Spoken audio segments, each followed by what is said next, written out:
Hello, Bacha Party. This is your educator, Jessica. So, from today, we are going to start with History, Chapter 1, The Rise of Nationalism in Europe. And we are going to start with Part 1.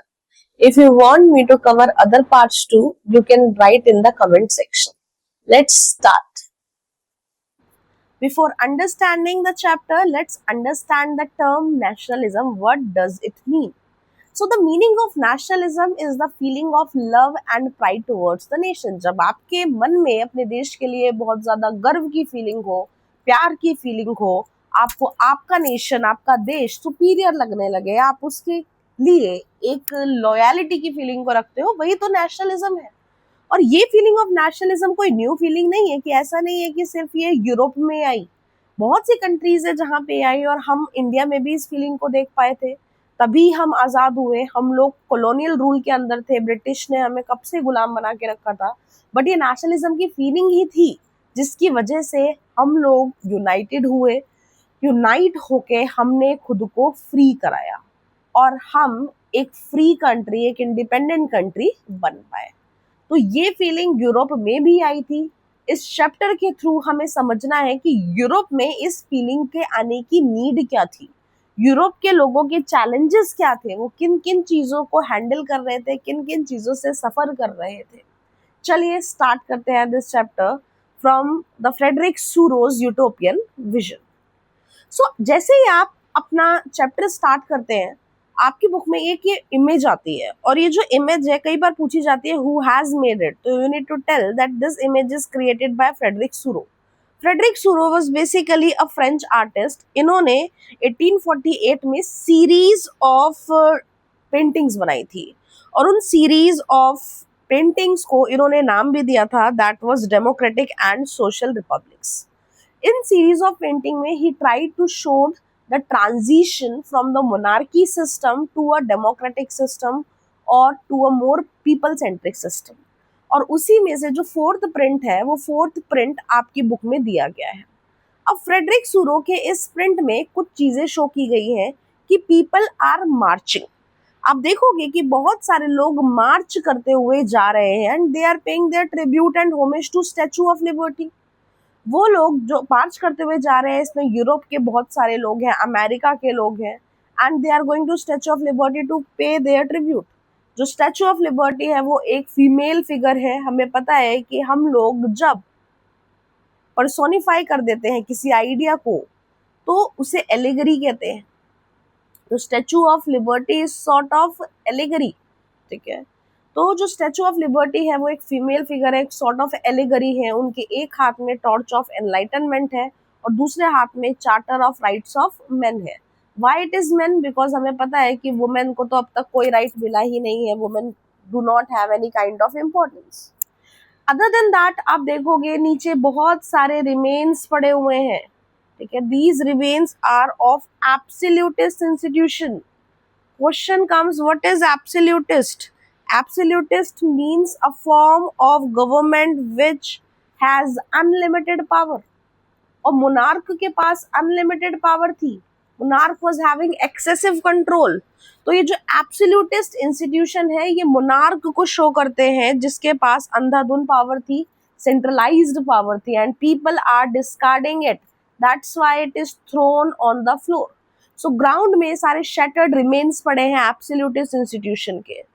जो भी nation मार्च करते हुए जा रहा है एक proper line में, वो अपने कॉस्ट्यूम्स में जा रहा है, अपने फ्लैग्स को लहराते हुए जा रहा है, to show that which country they belong to.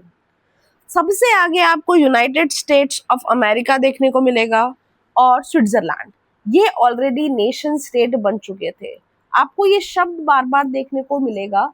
Europe में द लड़ाई was to make a nation state only. Europe का पर्पस ही यही था डिफरेंट पार्ट्स का, कि वो खुद को एक नेशन स्टेट बना सके, जहाँ पे एक प्रॉपर जोग्राफिकल टेरिटरी हो, एंड लोग जो सिमिलर कल्चर वाले हैं या फिर सिमिलर हिस्ट्री वाले हैं या ट्रेडिशन वाले हैं, वो एक साथ रह सके।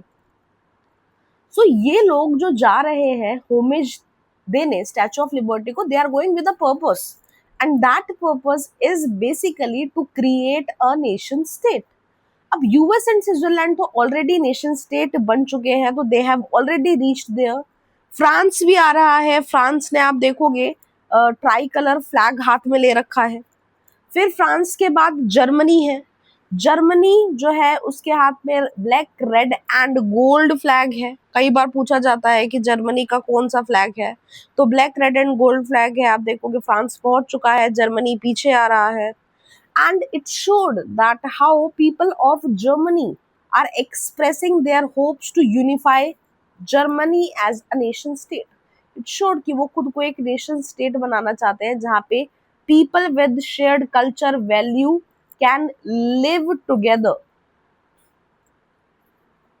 अब Austria, kingdom of two Sicilies, Lombardy, Poland, England, Ireland, Hungary, Russia सब पीछे पीछे आ रहे हैं। सबका एक ही पर्पस है जो कि है नेशन स्टेट को बनाना। ऊपर से क्राइस्ट, सेंट्स एंड एंजल्स देख सकते हैं आप, ठीक है। ये ऊपर क्राइस्ट, सेंट्स एंड एंजल्स हैं जो ब्लेसिंग्स दे रहे हैं, ठीक है। ये लोगों को ब्लेस कर रहे हैं और they are symbolising the idea of fraternity. वो हेवन से सबको ब्लेस कर रहे हैं and they are creating this idea कि सब लोग एक साथ रहें, भाईचारा का आइडिया जो है वो प्रवेल करे। तो ये विजन है फ्रेडरिक सूरो का। मैंने बताया उनके 4 विजन थे, ये चौथा विजन था जिसमें उन्होंने शो किया कि people are going towards the Statue of Liberty and everyone is having an aspiration to become a nation state. So देख सकते हैं कितना रेवोल्यूशनरी आइडिया उन्होंने शो करने की कोशिश करी है उस समय पे। और कई बार हम लोगों को ना अपने आइडिया को दिखाने के लिए पेंटिंग का भी यूज करना पड़ता है, क्योंकि it is also one of the way of expression. When we talk about freedom of expression we express ourselves through paintings also. तो उस समय पे आर्टिस्ट ने पेंटिंग्स का भी यूज किया अपने आइडिया को एक्सप्रेस करने के लिए। और ये सारा जो नेशन स्टेट है ये एक विजन है वहां के लोगों का। तो उन्होंने लोगों की एस्पिरेशंस को शो करने की कोशिश की है उस आइडिया के थ्रू, उस पेंटिंग के थ्रू। अब ये जो नेशनलिज्म का आइडिया है ना, it was a very forceful idea at that time, it was very passionate idea at that time. लोग बहुत ज्यादा पैशनेट थे अबाउट दिस आइडिया, लोग were very much aspiring towards the idea of nation state. तो inspiration था nationalism का idea लोगों के लिए, और वो कई हद तक नेशनलिज्म के आइडिया से इंस्पायर हो चुके थे। और इसी वजह से time to time they were trying to create a nation state. और आप देखोगे कि इस नेशनलिज्म के आइडिया ने उस समय पे पॉलिटिकल लेवल पर बहुत सारे चेंज भी ला दिए थे। भाई पहले लोगों के दिमाग में, माइंड्स में एक केमिकल लोचा होना चाहिए ना, और वो केमिकल लोचा नेशनलिज्म का था। लोगों को पता चला कि भाई नेशनलिज्म कुछ होता है, लोगों के अंदर अपने देश के लिए प्यार आया, लोगों के अंदर अपने देश के लिए गर्व की फीलिंग आई। और जैसे जैसे प्यार और गर्व की फीलिंग बढ़ती गई, आप देखोगे कि पॉलिटिकल लेवल पर चेंजेस आते दिखेंगे। पहले लोगों के माइंड बदले, माइंड बदलने के वजह से लोगों ने अटेम्प्ट किए, और अटेम्प्ट होने के बाद पॉलिटिकल लेवल पर चेंज आने लगे। और वो चेंज क्या आते भाई, अर्लियर टाइम पे आप देखोगे मल्टी डायनेस्टिक एम्पायर्स थे। एक एक लाइन इंपॉर्टेंट है एनसीईआरटी की, देखिए एक लाइन लिखी है, मल्टी नेशनल डायनेस्टिक एम्पायर्स थे यूरोप में। अलग अलग किंग रूल कर रहे हैं टेरिटरी के अंदर, मल्टीपल डायनेस्टीज है, हर कोई एक दूसरे से लड़ रहा है। इस तरह का आइडिया एग्जिस्ट करता था। लेकिन नेशनलिज्म ने इस आइडिया को चेंज करके नेशन स्टेट की ओर बढ़ाया। और यही नेशन स्टेट के साथ साथ आप मॉडर्न स्टेट वर्ड भी यूज कर सकते हो। Modern state and nation state can be synonymous. Modern state could be the more basically refined version of nation state, जहां पे डेमोक्रेसी, कॉन्स्टिट्यूशन, एवरीथिंग एग्जिस्ट। और नेशन स्टेट तो हमें पता ही है जहां पे people with similar history, similar culture, similar identity live together in a specified territory. तो नेशनलिज्म के वजह से ही ये शायद नेशन स्टेट का आइडिया इमर्ज होता दिखेगा हमें, और फिर ये मॉडर्न स्टेट में कन्वर्ट होगा। बट मेरा ये कहना है कि क्या नेशनलिज्म को जनरेट करना इतना इजी है क्या नेशनलिज्म को बड़ी आसानी से जनरेट किया जा सकता है? तो आप बोलोगे बिल्कुल नहीं। अगर नेशनलिज्म को इतनी आसानी से जनरेट किया जा सकता होता फिर तो सब कुछ बहुत आसान होता। तो nationalism as an idea was quite difficult to generate, और आप देखोगे बहुत सारी प्रोसेस का यूज किया जाएगा, बहुत सारे leaders time to time attempt करेंगे, बहुत सारे लोग इंपॉर्टेंट रोल प्ले करेंगे, और तब जाके ये नेशनलिज्म का आइडिया इमर्ज होगा और लोग अपने लेवल पर चेंजेस को करना शुरू करेंगे। हमें अब वही स्टडी करना है कि नेशनलिज्म के आइडिया को किन किन तरीकों से इमर्ज करने की कोशिश की गई, और इस आइडिया को इमर्ज करने में सबसे पहले हम पढ़ेंगे फ्रांस के रोल को। सो इस पे एक क्वेश्चन भी आ जाता है, you can write explain the measures used by French revolutionaries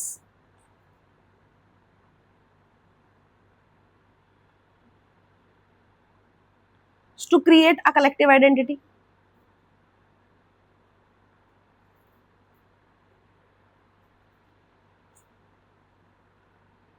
मैंने आपको बताया कि नेशनलिज्म के आइडिया को इमर्ज करना इतना आसान नहीं है। नेशनलिज्म के आइडिया को इमर्ज करने में बहुत मेहनत लगती है और बहुत सारे लोग इस काम को करते हैं। तो आप देखोगे फ्रांस के अंदर बहुत सारे रेवोल्यूशनरीज जो हैं वो इस आइडिया को इमर्ज करने की कोशिश करेंगे, वो लोगों के अंदर इस वेव को फूकने की कोशिश करेंगे, और वही हमें स्टडी करना है। उन्होंने क्या क्या प्रैक्टिसेस यूज करी जिससे लोगों ने फील करना शुरू किया कि we are together, we are united, let's study that only, कि उन्होंने ऐसा क्या किया। हमने क्लास 9th में ऑलरेडी ये स्टडी कर लिया था, याद है ना थोड़ा बहुत। तो 1789 में जो फ्रेंच रेवोल्यूशन हुआ था, फ्रेंच रेवोल्यूशन के बाद हमने देखा कि किस तरह से वहां पे असेंबली बनाई गई, वहां पे उन्होंने कॉन्स्टिट्यूशन बनाने की कोशिश की, फिर लुइस 16 को भी गुलेटिन किया गया, जैकोबिन क्लब आया, जैकोबिन क्लब के बाद directory I, so lot of changes took place in France. तो वहां पे जब लुइस 16 को हटाया गया, वहां पे कॉन्स्टिट्यूशनल मोनार्की को लाया गया, देन रिपब्लिक को लाया गया, तो लोगों के अंदर उस समय पे नेशनलिज्म के आइडिया को जनरेट करने की लार्ज लेवल पर कोशिश भी की गई। क्वेश्चन उठता है कि उन्होंने क्या क्या मेजर्स एंड प्रैक्टिसेस के थ्रू किया।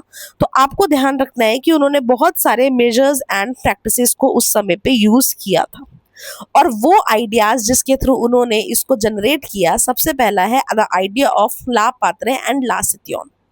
लोगों को बोला कि आप लोग ला सितियन हो, सिटीजन हो इस ला पात्रे के। La patrie is your fatherland. जब आप सिटीजन हो इस फादरलैंड के, तो you are together, you are united, you have several rights, you have constitution. तो लोगों के अंदर इस फीलिंग को डाला कि भाई you are the citizen of this fatherland, and being a citizen you have got the constitution, you have got the right, so you should feel that you are so blessed and you are having so much of importance in the society. तो इस तरह के ideas लोगों के मन में डाले गए, लोगों को फीड किया गया कि देखो आपकी कंट्री आपके लिए कितना कुछ कर रही है।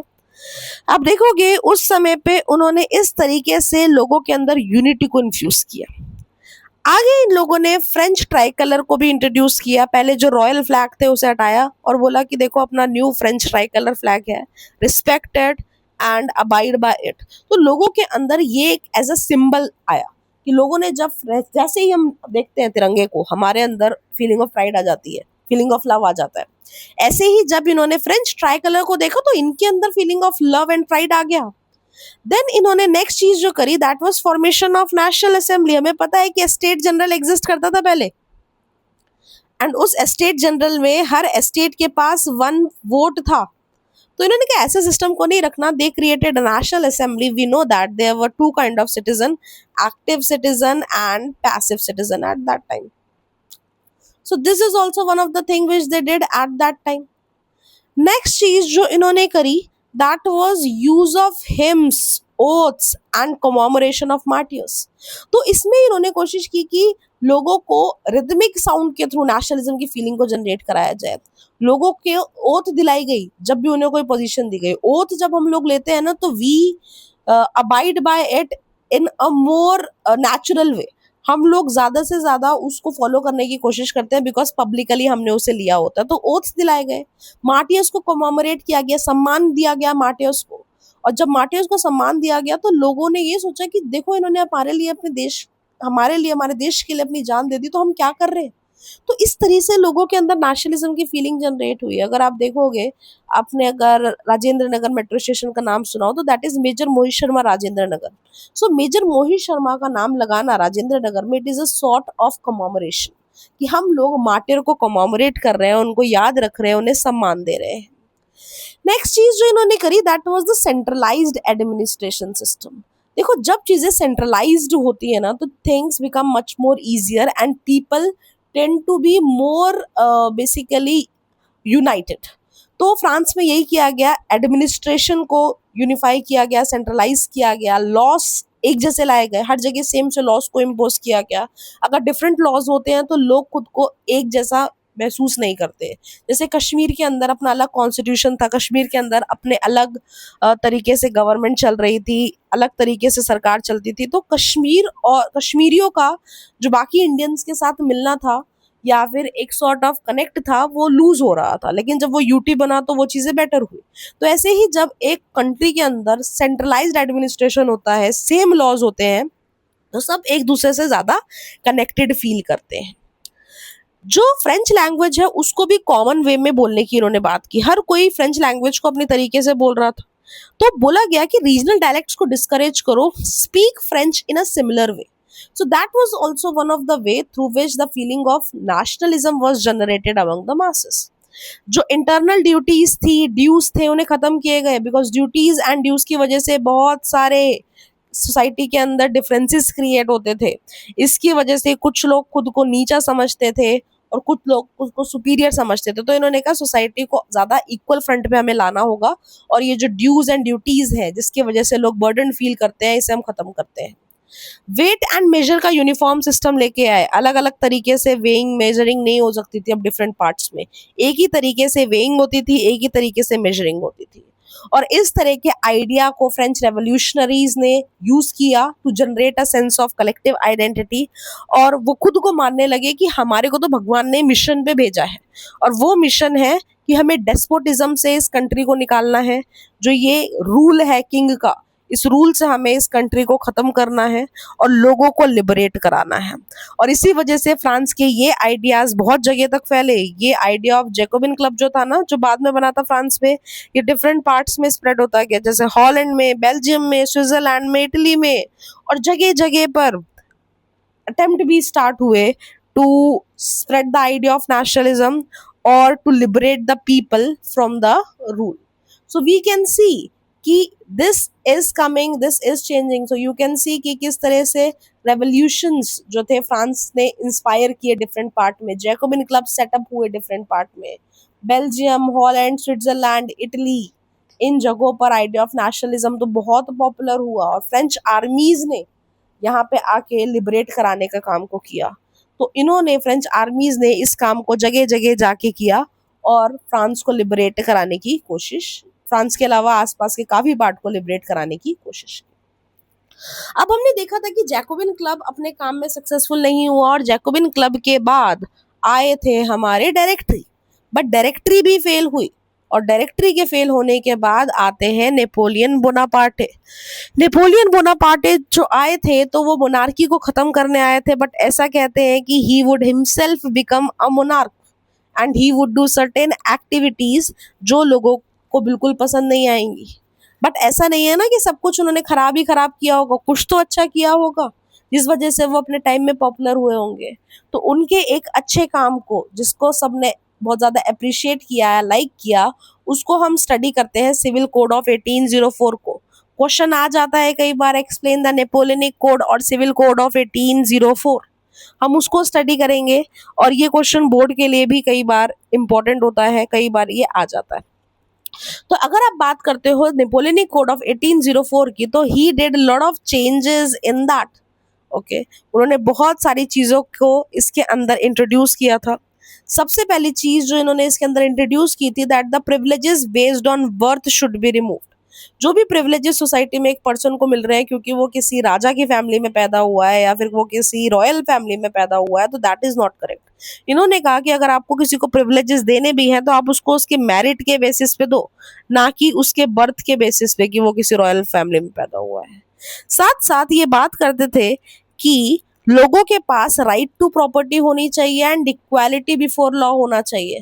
That means everyone should be equal before the law and everyone should have the right to property.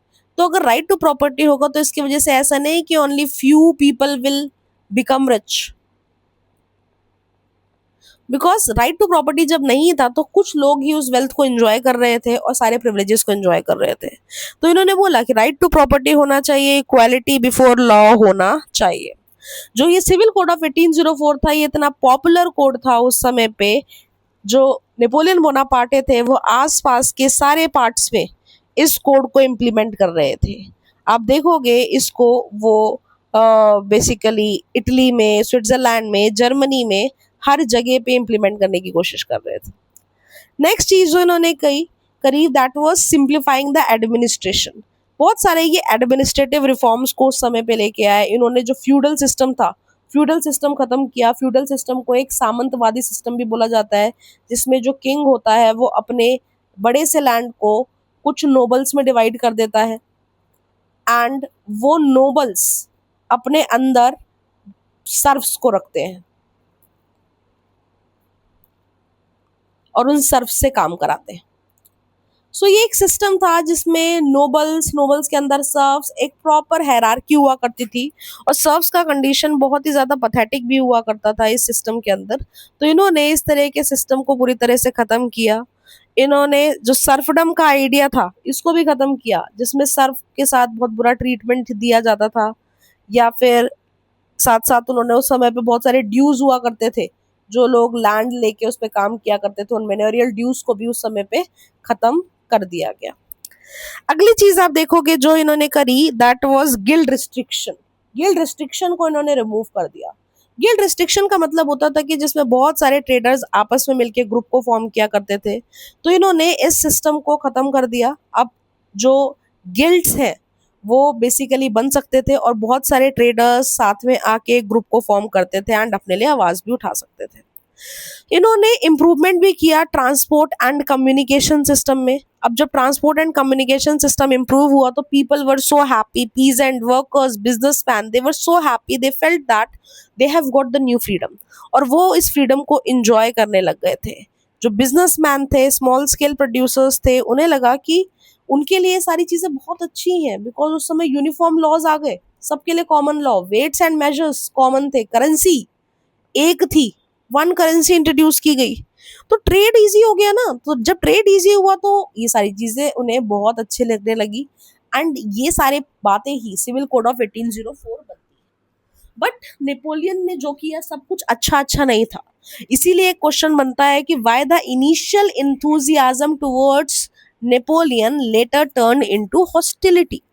और आप देखोगे कि जो एरियाज फ्रेंच आर्मीज ने कैप्चर किए थे, दैट मीन्स नेपोलियन ने कैप्चर किए थे, इनिशियली वो सारी चीजें अच्छी लग रही थी उन्हें, बट धीरे धीरे उनका जो रवैया था वो थोड़ा सा नेगेटिव होता गया towards Napoleon.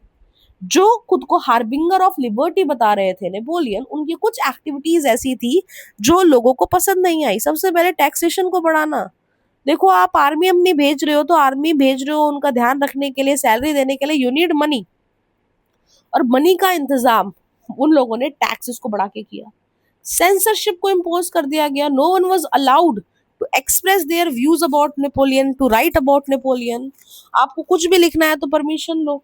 Censorship was also one of the negative thing. लोगों को जबरदस्ती आर्मी में डाला जा रहा था. आर्मी में लोग खुद से नहीं जा रहे थे. They were forced to participate into the army. That was also one of the negative thing. Another thing which was introduced was slavery. Napoleon के समय पे स्लेवरी को दोबारा से इंट्रोड्यूस किया गया और ये अच्छी चीज नहीं थी. जो नेपोलियन था वो आसपास के एरिया में अपने रिलेटिव्स को सेटअप कर रहा था और रिलेटिव्स को सेटअप करके वहां पे वो पपेट रिजीम क्रिएट कर रहा था. नेपोलियन के टाइम पे वुमेन के पास भी कोई खास राइट नहीं थे. Womens were having no political right. तो नेपोलियन ने सब कुछ अच्छा तो नहीं किया. सिविल कोड ऑफ 1804 वो लेके आया, उसने कुछ बेनिफिट्स हो सकता है लोगों को दिए, लेकिन वो बेनिफिट्स जो थे वो ज़्यादा समय तक लोगों को पसंद नहीं आए. और इसी वजह से आप देखोगे जो लव था टुवर्ड्स नेपोलियन वो धीरे धीरे एक तरीके से हॉस्टिलिटी में कन्वर्ट होगा and people will start disliking Napoleon. So this was part 1 for you. Next part we will be doing in the another video. Keep following, keep liking my videos and keep sharing.